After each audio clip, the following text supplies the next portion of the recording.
Lorsque vous profitez du lac Champlain et d'autres eaux du Vermont en été, n'oubliez pas qu'ils abritent toutes les sortes de vie, notamment les cyanobactéries.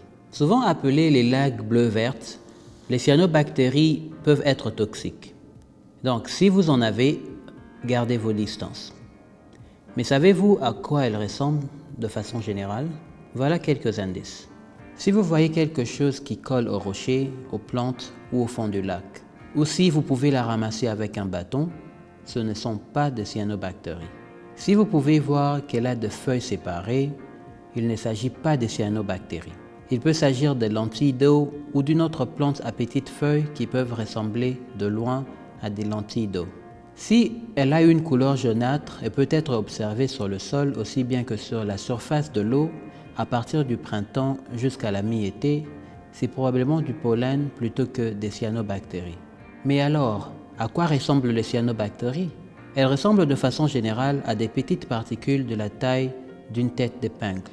Si les conditions sont favorables, les cyanobactéries peuvent s'accumuler en formant une couche sur la surface de l'eau. Voilà ce qu'on appelle une floraison. Cela peut ressembler à de la soupe aux pois ou à un déversement de peinture bleu-verte à la surface de l'eau. L'eau peut aussi avoir l'air trouble, d'un vert brunâtre, d'un vert ou d'un bleu laiteux. Si vous pensez avoir repéré des cyanobactéries ou si vous n'êtes pas sûr, voici ce qu'il ne faut pas faire. Patauger, nager ou faire du bateau dans cet endroit. Laisser les animaux domestiques ou le bétail nager dans l'eau, la boire ou encore lécher leur fourrure après la baignade.